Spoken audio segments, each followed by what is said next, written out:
Assalamualaikum warahmatullahi wabarakatuh. Salam sejahtera bagi kita semua. Semangat pagi! Di era digitalisasi pendidikan dan kolaborasi global, perguruan tinggi memiliki peran krusial sebagai pusat produksi pengetahuan dan inovasi.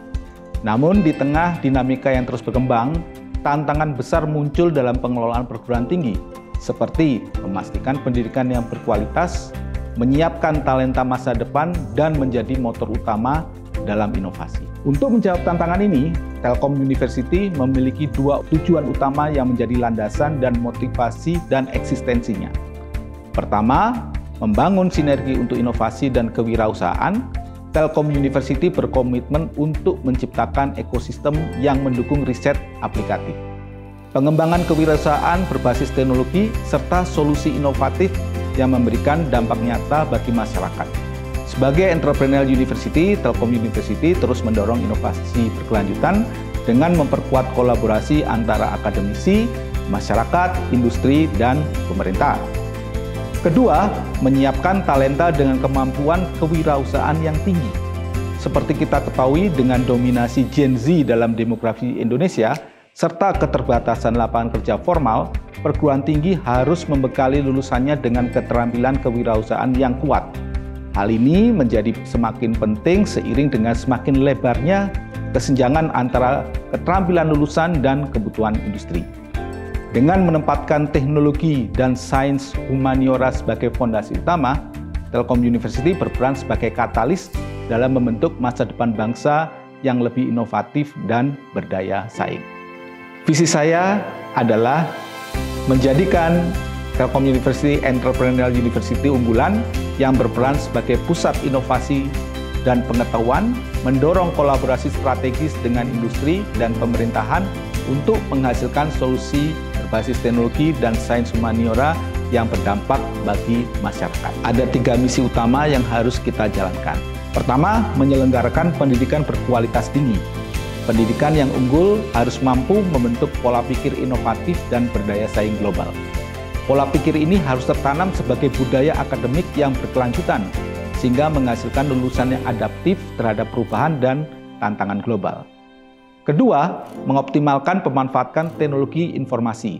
Teknologi informasi harus dimanfaatkan secara maksimal untuk meningkatkan efisiensi dan skalabilitas tugas serta pekerjaan seluruh sivitas akademika. Dengan pendekatan ini, Telkom University dapat mempercepat inovasi dan daya saing dalam ekosistem entrepreneurial university. Ketiga, mengembangkan sumber pendanaan baru. Secara strategis, universitas harus semakin mandiri dalam mendukung ekosistem inovasi. Ini dilakukan dengan mengeksplorasi peluang monetisasi dari sumber daya berbasis pengetahuan, sehingga memberikan dampak yang lebih besar terhadap kemampuan strategis nasional. Saya bergabung dengan Telkom University sejak 14 tahun yang lalu. Cukup lama untuk melihat dan mengenali perkembangan luar biasa kampus ini. Dari kelahirannya di tahun 2013 hingga kini, menjadi salah satu perguruan tinggi terbaik di Indonesia. Salah satu hal menarik yang saya pelajari adalah budaya organisasi yang sangat kuat. Budaya inilah yang mampu menarik talenta-talenta terbaik, baik di kalangan dosen, staf, maupun mahasiswa. Ekosistem yang positif ini menjadi modal bagi Telkom University untuk terus bertumbuh dan berkembang lebih besar lagi. Di sisi lain, Telkom University juga dikenal sebagai kampus yang netral. Tidak banyak istilahnya gimmick, tapi mampu meraih prestasi luar biasa. Tahun 2013-2014, saya mendirikan Lab Social Computing dan Big Data atau singkat SCBD di Fakultas Ekonomi dan Bisnis.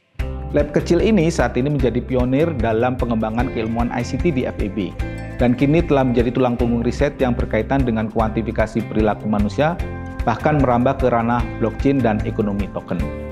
Kemudian, pada tahun 2018 sampai 2021, saya memimpin Pusat Penelitian Digital Business Ecosystem atau RCDBI.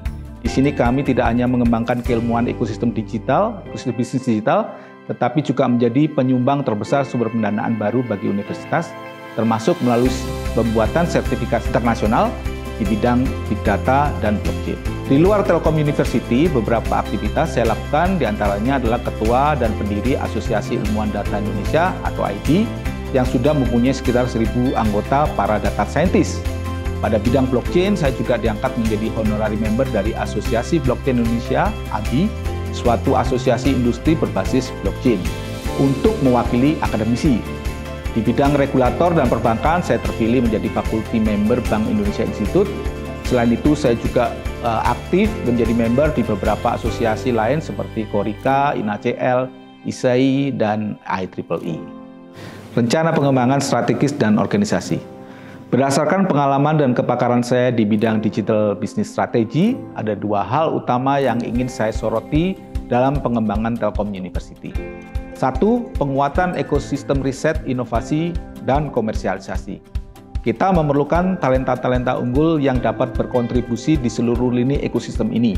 Tentu saja ini harus dikawal dengan leadership yang kuat, sistem reward yang sesuai, dan memperluas mekanisme kolegialitas agar inovasi berjalan dengan lancar. Yang kedua, memperluas kontribusi di tingkat global. Untuk mencapai skala global, kita perlu mendorong program dosen agen perubahan. Salah satunya adalah dengan memberikan fasilitas agar makin banyak dosen-dosen muda yang dapat melanjutkan studi S3 di luar negeri. Selain itu, kita juga perlu mendukung program seperti sabbatical leave ke industri dan universitas global agar mereka kembali dengan wawasan baru yang segar yang bisa berkontribusi kepada pendidikan ke mahasiswa. Ada dua hal penting yang ingin saya dorong ke seluruh sivitas akademika Telkom University, yaitu kebugaran dan kesehatan serta keberlanjutan. Bagian pertama, kesehatan dan kebugaran. Untuk dapat berkarya secara optimal, kita harus menjaga kesehatan dan kebugaran. Bugar dan sehat dicapai dari makanan sehat dan olahraga yang rutin. Jadi program makanan sehat yang mudah diakses dan program olahraga yang sesuai dengan tingkat kebugaran setiap individu. Yang kedua adalah keberlanjutan. Praktek keberlanjutan harus diperkuat dan diwujudkan dalam kehidupan sehari-hari di kampus. Efisiensi, efektivitas, birokrasi, transparansi, dan lainnya perlu dimasukkan dalam kode etik dan aturan kampus agar membentuk budaya keberlanjutan yang nyata. Dan ini bisa dengan mudah dibantu dengan teknologi. Harapan untuk Telkom University. Telkom University telah membuktikan dirinya sebagai institusi pendidikan yang unggul dan terus berkembang dalam ekosistem inovasi, kewirausahaan, dan teknologi. Kedepan, saya berharap Telkom University semakin memperkuat perannya sebagai pusat keunggulan akademik yang menghasilkan lulusan berkualitas tinggi dan juga mewujudkan visi besar ini. Telkom University perlu terus satu, membangun ekosistem riset dan inovasi yang lebih kuat. Kedua, mengembangkan talenta global yang kompetitif. Ketiga, meningkatkan kontribusi pada skala global. Keempat, memperkuat keberlanjutan dalam seluruh aspek operasional. Sebagai bagian dari Telkom University, kita semua memiliki tanggung jawab untuk terus membangun dan memperkuat ekosistem akademik yang unggul. Dengan semangat, kebersamaan, inovasi, dan keberlanjutan, saya percaya bahwa kita mampu membawa Telkom University ke level yang lebih tinggi, menjadikannya sebagai pusat inovasi dan pengetahuan yang berdampak bagi masyarakat global. Telkom University contribute to the world.